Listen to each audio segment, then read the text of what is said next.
To my right, and through the power of the internet, a human intervention, Yuval Noah Harari is a world-renowned public intellectual and historian. He is the author of international bestsellers such as *Sapiens: A Brief History of Humankind* and *Homo Deus: A Brief History of the Future*. His books have sold more than 20 million copies worldwide.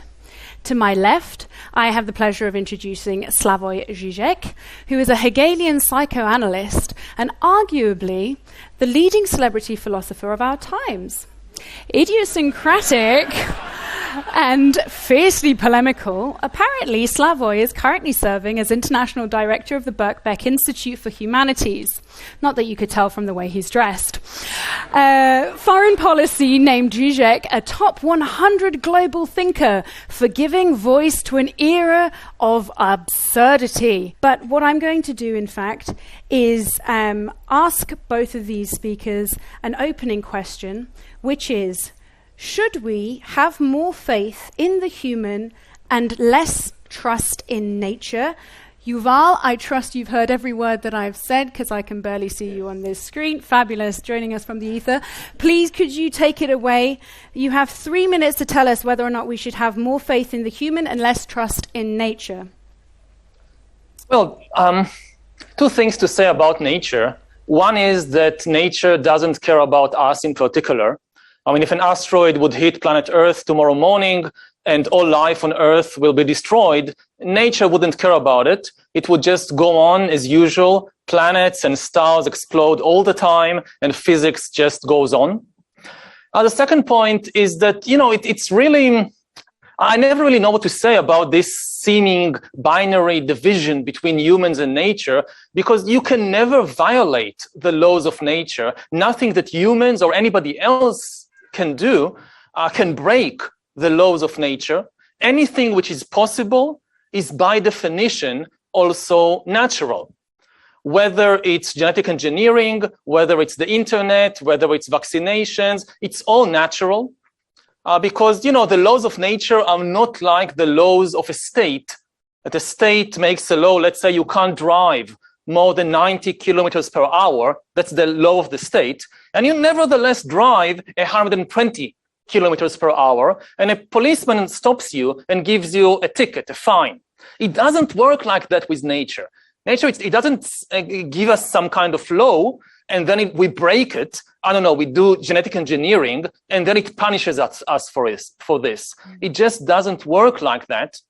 So, I think we should be suspicious both of humans and of nature. And the big question to ask about anything is not whether it is natural. Everything is natural. The big question to ask is whether it causes suffering, it causes harm. Wars are natural, but they are still bad. And climate change is bad, not because it's somehow against nature, but because it potentially would cause immense suffering to humans and to other sentient beings. So that's the big question. Fascinating. Okay. Well, Slavoj, what do you think? Do you think we should have more faith in humans? Do you think we should trust nature less? Do you want to tell Yuval he's wrong? No, I have a big problem here because where are the knives? I basically agree with what Yuval just said. Because I know he is often accused of being too popular, but I think he is saying things nonetheless in a clear, serious way. Mm-hmm. And what more fascinates me is to what extent, even if we rationally accept this and know, we don't really believe into it. I think this is even, I wonder if you would agree, what in psychoanalysis we call fetishist split. In French, je sais bien, mais quand même. I know this how things are, but somehow in me I am not convinced. I think that's the problem with ecology. Yeah, I know what science says, but you go outside here, sun is shining, nature. So quickly. Yes, I agree with him. First, all is nature, of course. But here comes one, I hope you all will agree, a tricky point. We nonetheless, deep in our I call it, as an old Marxist, everyday ideology, we nonetheless usually associate with nature a certain more or less regular pattern, rhythm. So that, and this is what I radically reject, this idea that there is some natural pattern and we humans, with our hubris, excessive exploitation or what, we are disturbing this pattern. More on this later. I would just like to remind you along the lines of what Yuval hinted, I think. Listen, just think about what are today our main sources of energy still. Coal and oil. True. Can you even imagine what mega catastrophes must have happened on our Earth for us to have this? We are a consequence of natural, a consequence. We live of natural disasters. Just the last thing, I wonder how Yuval will respond. I read recently, even in the big media, that now according to the latest news, even this vision of global warming is too optimist because it somehow implies that there will be a new regular pattern, just a little bit worse. Temperatures higher, a couple of cities, big cities under the sea, but it will be a new pattern. The predictions now says, what if, and it happens often in nature, what if there will be no new pattern, but, as it happens in nature again, for a long time we will live in a much more radically chaotic universe. So nature is everything, just to finish, I know you can count on my other minutes, but let's not forget that in some sense, don't be afraid, I'm a naturalist, I'm not an idealist, that nature is everything. All the catastrophes also come from nature, so sorry for a small vulgarity, if we have a mother nature, this mother is a dirty bitch, let's face it. There we go, folks. Just the opposite, but everything is also culture. Not in the idealist sense, but in the sense, just look at the history of the notion of nature, how it changes. Nature was in medieval times something totally different than modern nature from sciences today, something different. Now, I'm not saying nature is just a cultural construct. I'm just saying that what we perceive as natural is always part of a cultural process. On one hand, you've called it a bitch, and on the other hand, you've sort of said, well, but is it? Well, my first I've spoken too long. Oh, okay. Yuval, do you want to step in? No. Okay, I will just finish and then... My God, when I said I've spoken too long, don't you have manners? This is called a rhetorical offer. You are supposed to tell me, no, just go on. Sorry, all the time for here. What I won't say, as Yuval says, my God, the really difficult thing is to accept this. Even the word indifference is too much. In some stupid sense, nature just is. And let's go to the end. Let's say that not because of some comet, but because of how we will screw things up, we ruin most of the nature. This will maybe even be a minor event even for the Earth itself. In different forms, life will goes on and so on and so on. The problem is to accept this utter meaninglessness of catastrophe. I will tell you, Yuval can confirm it if he heard about it. It's from human history. I met a member of them, they are minor, in Israel, but not minor. There are tens of thousands of them, partisans of a certain reading of Holocaust, claiming that it's a punishment for the Jews, because European Jews got too secular to integrate its divine punishment. In the sense, I understand them, not agree with them.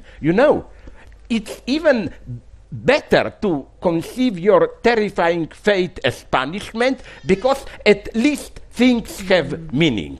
The difficult thing is to admit no meaning. Now I shut up and... I think that we are not going to have a lot of fights here, as you can see, but I completely agree. War is natural, murder is natural, rape is natural, and it's all bad. So, and you can't get morality and ethics out of the laws of nature. And nature is often a star in ethical debates and political debates. But this is just mythological stories that people say. When people say we should do X because X is natural, it's almost always a cultural or a political or mythological argument. It's not really an argument about nature. Personally, as a gay man, I heard many times this claim that homosexuality is unnatural. And again, as I said in the beginning, anything which is possible is also natural. It's in line with the laws of nature. If homosexuality was not in line with the laws of nature, it just couldn't exist. But it doesn't mean automatically that everything that is natural is also good. So what we need is just to stop using this argument, whether something is good or bad because it's natural or because it's unnatural, and move on to other arguments. And I personally would think that the main issue is whether something causes harm, whether something causes suffering to sentient beings, to humans and also to other beings. And that should be at the focus of all ethical debates. Ethical debates are not about obeying certain laws, not the laws of nature, not the laws of God, not the laws of a state. Ethics ultimately is about suffering. Okay, well, but Slava, you also indicated this. You understood, at least on some level, that where that sort of human compulsion to think of nature as being good, as being the law, as being some sort of, humans being, contravening against it. So, okay, fair enough. Let's say we all agree, nature isn't all by definition good. But where does that compulsion come from, do you think? What is it that makes us all sort of rationally know that, yes, sure, this is how it is. And yet, when you see something that you think is unnatural, the hairs rise on the back of your arms and your neck, and you think, oh, I don't know about that. So now you are provoking me to go into a direction of which I am afraid to go. You know why? Because my professional deviation, I would ask here a reflexive question in the sense of, but is good itself good? In the sense of, isn't often the origin of quite horrible things they are done on behalf of what some people sincerely take to be good? Let's take a provocative example, because I'm almost a specialist in it. Okay, specialist means I read 3 popular books on it. Can you imagine a world view, it's problematic to call it religion, more devoted to end suffering than Buddhism? It's all about, Buddha was agnostic atheist. He said, it doesn't interest me, God, how to diminish suffering and so on. But do you know that immediately after Buddha's death, when in some Indian states Buddhism became a state religion, they had to make the first compromises, And they had, it's horrible, 3 strategies. One was the classical European one. We should do no killing, except, be careful, except when by modest killing we prevent more killing. Now, I go to the extreme here. I not unite them, but that's what the Nazis were saying, basically. Which was the sacred book of Heinrich Himmler. It was Bhagavad Gita.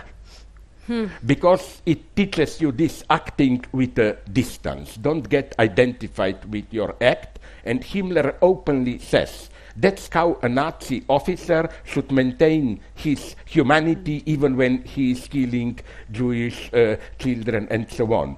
The second element that Buddhism took is this idea of there is no harsh ontological reality.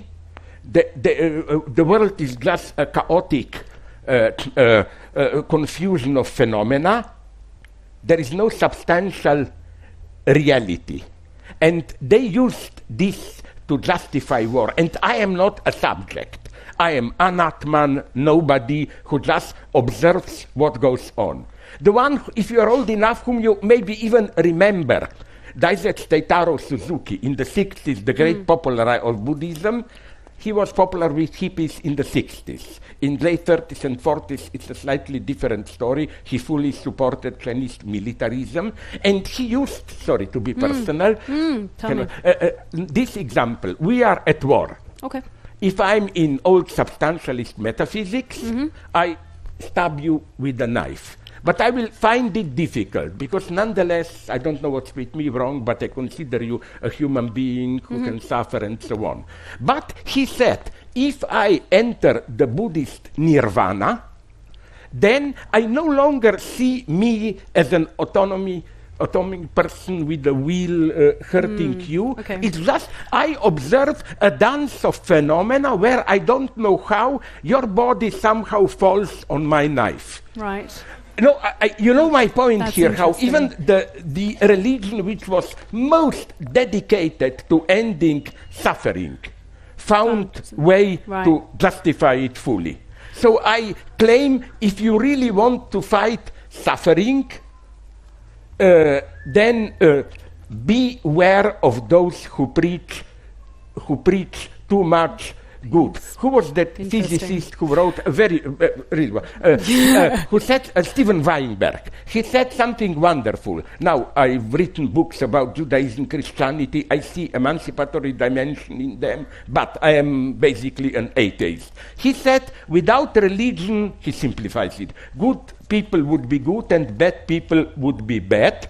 You need something like religion to make good people do bad things. If history confirms anything, it's this. That's fascinating. What I understood of that was kind of, my question was, so then where does this compulsion come from to sort of attribute goodness to nature or whatever? And I wonder if it's, as you sort of highlighted, I wonder if it's just the fact that we can't have a conversation with nature. We don't know if it's good or bad, but the assumption is this thing happens to us, thus it must be good.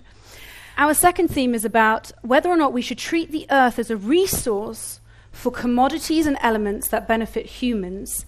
And should we use the natural resources of the earth, from rainforests to lithium mines, without regards to the impacts? Of course, a very hot topic, if you excuse the pun.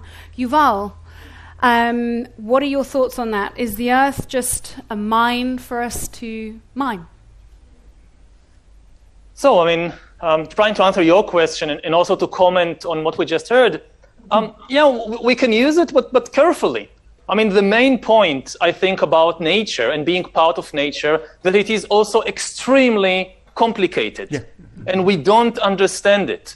That's the most important thing to know, is that we don't understand it properly, we don't understand ourselves properly. And this also goes back to this question of, you can take any idea, and if you push it far enough, you will end with killing millions of people. You can take the idea of to prevent suffering and justify war. You can take Christianity with the ideal of love and universal love, and in the name of love, you have the Inquisition and the Crusades and burning people and killing heretics because of love. So because of the immense complexity, I think, of nature, morality is moderation. Many people have this wrong idea, and you see it in almost all religions and all ideologies, that you start with a good idea, and then people think the more extreme I can push this idea, the more ethical I am. And it's exactly the opposite.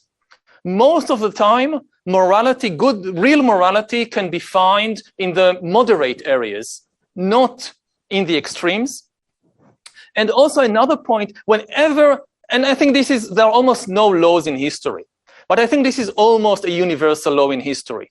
Whenever somebody tells you, we need to kill 1 million people in order to save 5 million people, that's always propaganda, that's always wrong. I know that philosophers have come up with these trolley problems, a kind of very extreme scenarios when you kind of pushed to a situation when you have to choose. In history, philosophers had to think very, very hard to come up with these imaginary scenarios because they almost never happen in reality.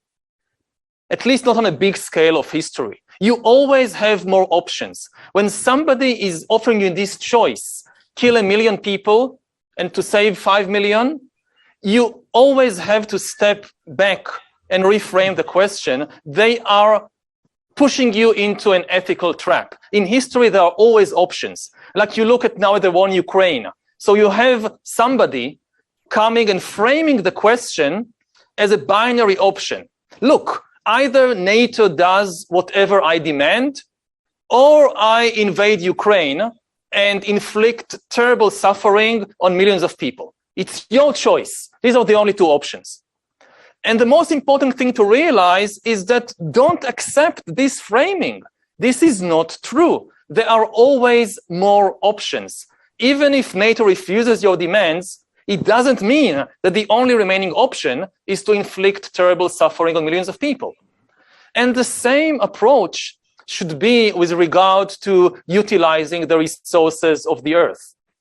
That we need a broad approach. We need to understand that the actions we take, yes, we can use this to help some people, but it may harm, the same action may harm other people, may harm a lot of animals. And let's see if we can find a middle way and if there are other options and not just the extremes. What are your thoughts on that? Again, it's getting boring because where is the knife? I agree. Yeah. I agree. I hope Yooval, that's what I expect from friends. No, all this nice introduction is that he is sharpening a knife behind his back. No, seriously. The reason I agree is that but okay, I would propose one exception. Intense sexual love. In some sense, and that's why I like it, it's, you know in what sense it is evil. It's not this Buddhist smile, I love you all, and so on. It's, okay, imagine you are a happy single man, woman, whatever, and you have a relatively satisfied love. You meet with friends, you have a good job, maybe here and there a one-night stand. Life is okay. Then you fall passionately with love. Right. It will ruin all your life. And it's precisely the position of I love you. You take a particular human being, no, and basically, but that's what makes love great. But more serious answer, based on what Yooval just said, I would say that here I would warn also against, I wonder if you would agree, another extremism of so-called deep ecology. Let's avoid misunderstanding. Not in this cheap sense, they go too far, we cannot abandon everything and so on. But I found hidden in their line of argumentation an extreme anthropocentrism. Where? You know how they argue?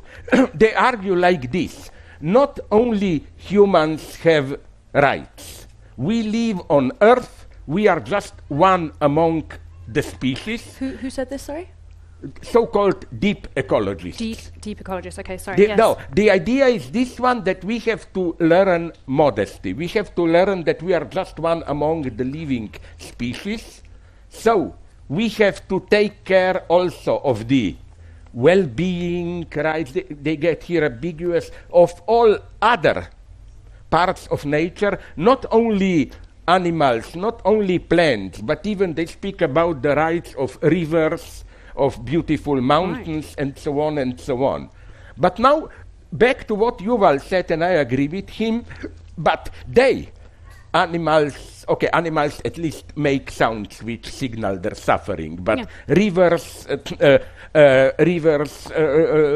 mountains, whatever, they don't know they have rights because in some sense they don't know anything. So what deep ecology means is that beneath this false modesty, we are just among the species, that we are really the universal beings, the one who should be responsible for everything.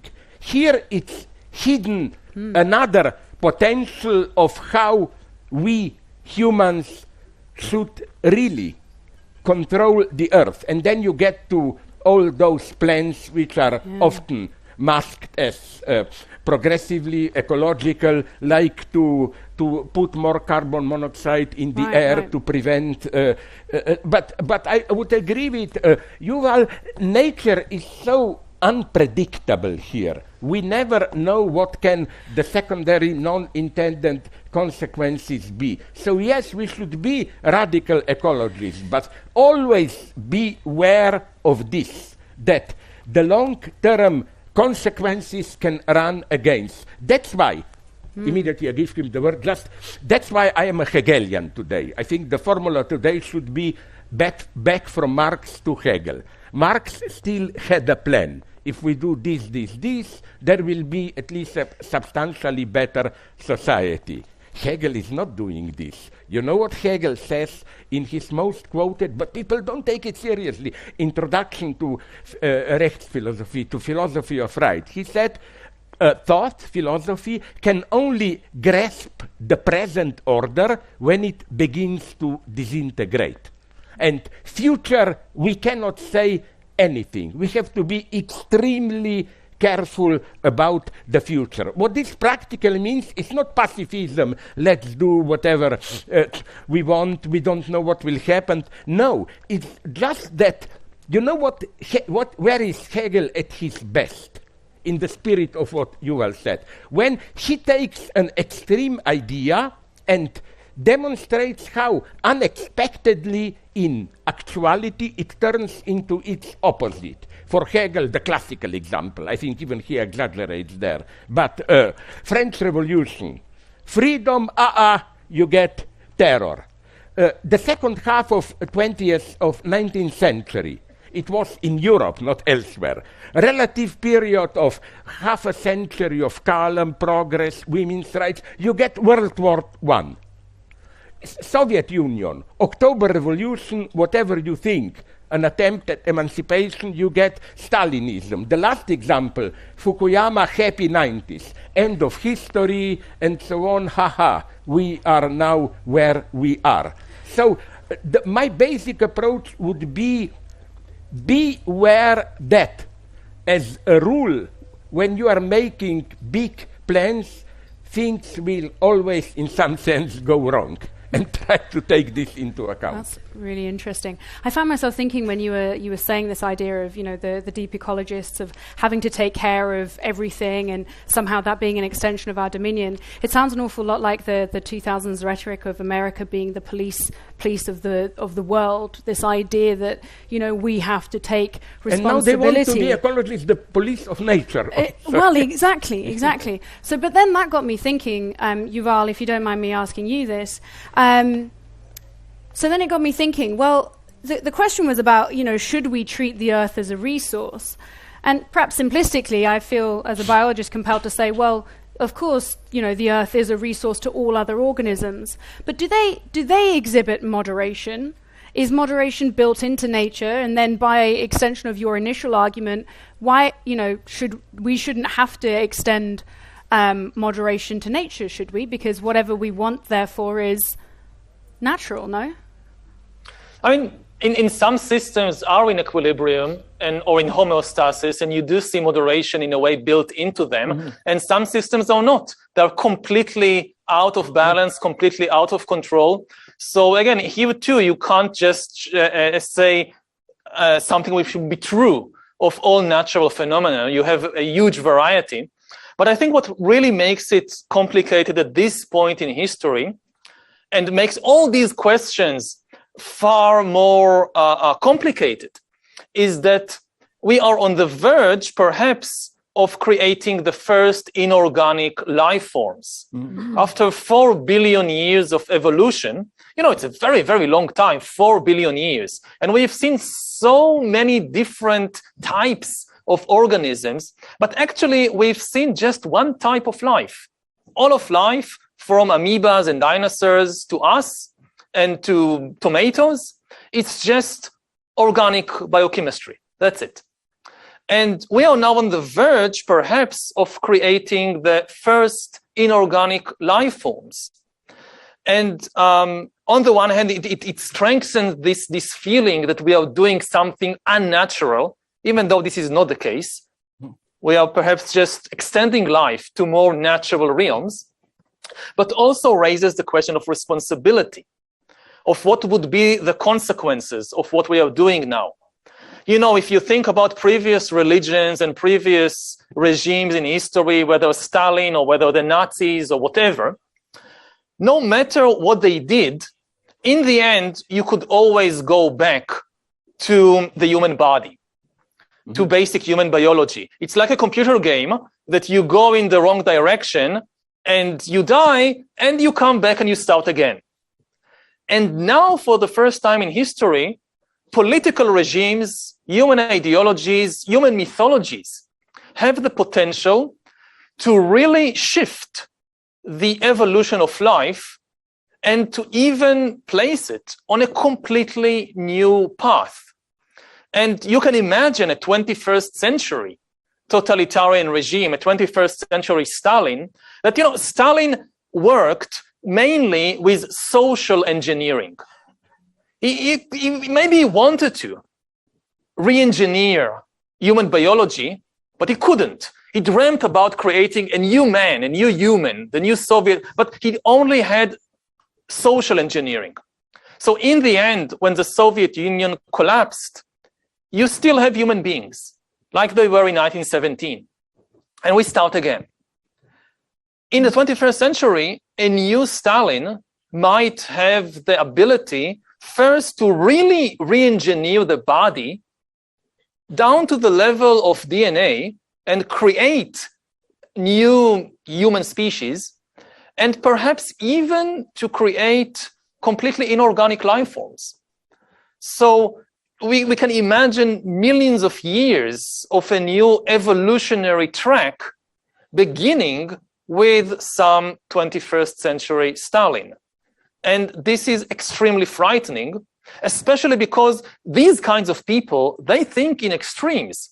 I talk a lot with scientists who are developing these technologies, whether it's CRISPR and genetic engineering, whether it's AI. And most of these people, they think not only in beneficial terms, but also in very narrow terms. Like, I'm doing my research in order to help cure Parkinson's disease. It's a leap of the imagination to think, what would the worst politician on earth do with the technologies that I'm developing? But as a historian, rather than as a biologist or as a computer scientist, this is the way my mind thinks. When somebody tells me how they are now using CRISPR to try and overcome Parkinson, I think, what would Stalin have done with it? Jump in, Slavoj. Please, because it's so wonderful. Now we are moving finally into, apart from this platitude, nature, we are all this, more interesting. These are the crucial questions. First, do you know, Yuval, just to tell you this, I learned from some collection of texts, ideological debates, and practical experiments. You know that Stalin tried already to do this. In the late 20s, Stalin was convinced by some stupid biologists that with some machinations, I don't know how, to create a perfect worker which can read, write elementarily, but is too stupid to organize socially, to rebel, by coupling humans and apes. And they tried to do it. He sent a delegation to Congo. They import about 30 gorillas, I think, apes, and typical male chauvinism, women apes. Of course. And they, what can we do? That, yeah. And then they selected 4 very strong Russian, strong farmer men. They made them copulate. Okay, it didn't work. And then, well, I was going to say, and that's how I came to be a biologist. Yeah. And then Stalin had to discover that this scientist was really a British spy, you know the story. And but what I'm saying is that Stalin was already, forget about so-called egalitarianism of communism. What egalitarianism? Stalin was the first who consciously tried to create a specific race of workers who just work with modest, shitty food without protest and so on. But now I come to the crucial point. Nature, culture. I follow closely, Yuval, what you are saying, all this about life from 0 point, so-called life 2.0, then nature, culture, and so on.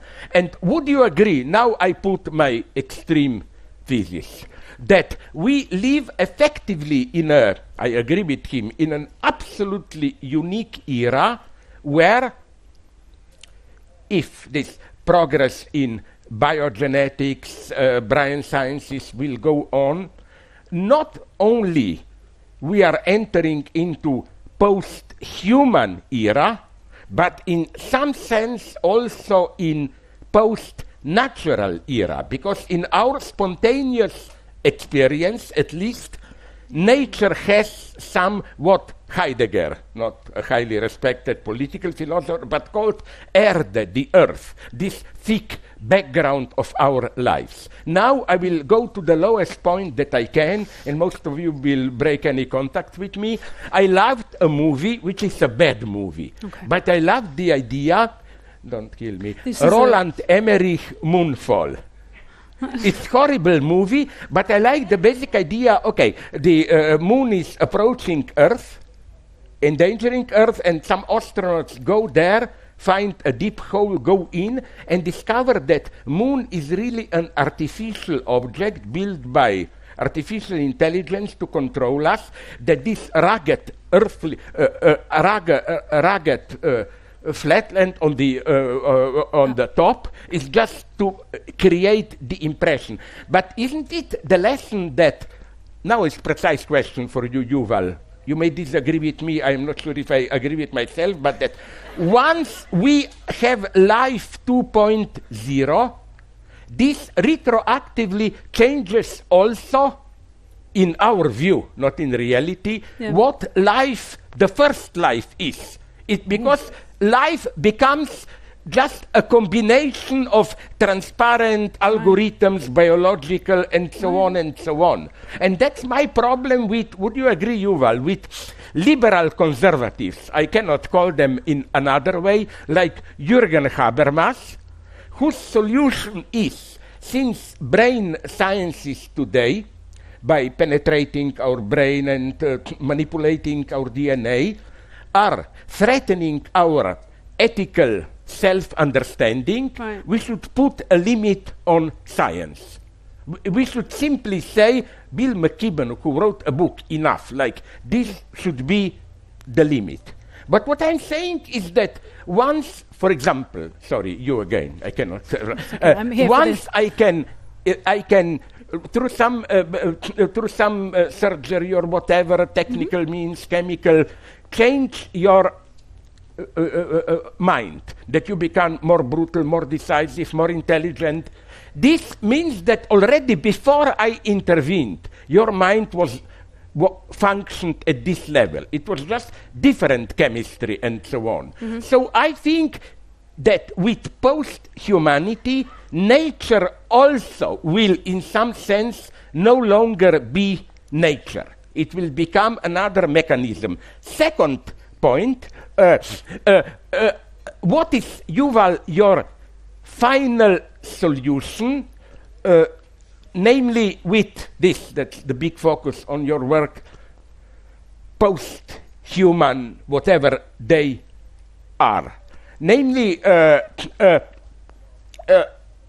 like what maybe you wrote after your book on Homo Deus, but what intrigues me, what is the real horror for me, but maybe there is some other emancipatory potential, is it's so-called wired brain, Neuralink, and so on. Right.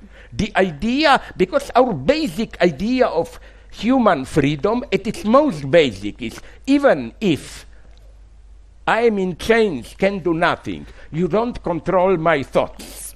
I can think what I think.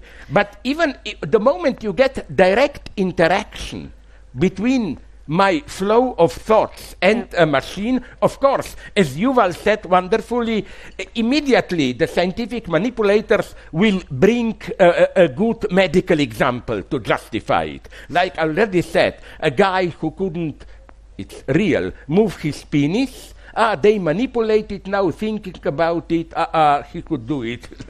But what other things can you do? Because if you can control movements outside just with your brain, it goes also the other way around. And what I don't have a good answer is this really the end of freedom? What is freedom? Is freedom just what we call, some philosophers, the user's illusion? Or now I expect the answer. Now I have what you said, trust in humans and faith, faith in humans. Yes. Okay, I have faith in you to provide the answer. Yuval, take it away. A lot of questions, and I don't have these ready-made answers. One thing I can say is that my biggest fear is that in this attempt to upgrade humans, we will actually downgrade ourselves. The basic in what problem, precise sense? Sorry, I would like to. This is crucial. In the sense, for instance, if you give corporations and armies, for instance, the technology to start messing with our DNA, to start messing with our brains, they would like to amplify certain human qualities that they need, like discipline. And like even intelligence, everybody can talk about intelligence.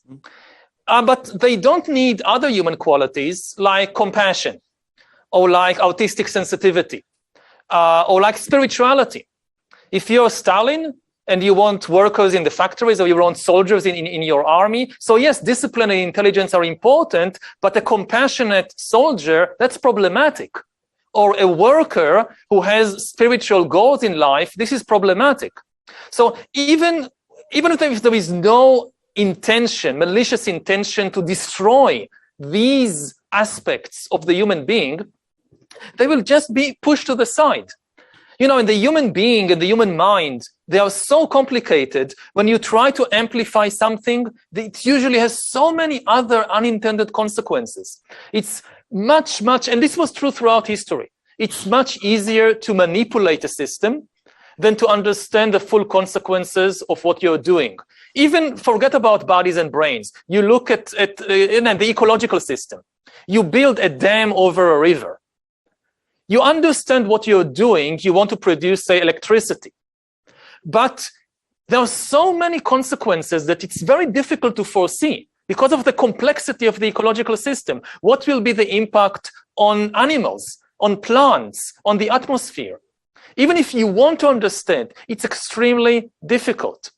And it's also true when we try to change our internal ecosystem. We tweak something in our brain, in our mind, in our DNA, because we have some goal, this will amplify intelligence. But what will be the other unintended consequences? It's beyond us, especially because we don't understand the human mind. We have some initial beginning of understanding from psychology and psychoanalysis, from brain science, from meditation, but as a first approximation, we don't understand it. And it's extremely dangerous to start manipulating something so precious before you really understand what you're doing. We all, me and Yuval, we all love Stalin, as it was clear from Evidently, reference. evidently. Yeah, I think when he hinted that the problem is not just we will be enslaved by machines and so on, but that this enslavement will even strengthen the division between humans. There will be those who will somehow, we don't know to what degree, control these programming machines, others who are victims. I think something will happen which reminds me of one of my favorite Stalinist, from Stalin's era, jokes. In early 30s in Central Committee, they debate, will there be money in communism or not? Okay, you have right-wingers, Bukharin partisans who said, of course, in a complex society you need money, has to be there. Then left-wingers, some Trotskyites still there, say no, money is bourgeois alienation, no money. Then Stalin intervenes and said, no, you are both bad. Right-wing, left-wing deviation, the truth is in the middle. There will be a dialectical synthesis of opposites. There will be money and there will not be money. And then Comrade said, what an ingenious solution, Comrade Stalin, but can you explain us how this will work? And Stalin's answer is, it's very simple. Some people will have money, other people will not. And I fear that this will be the result. Some people will control us, we others will be controlled, not On that free. beautiful note, if you can join me in thanking our speakers.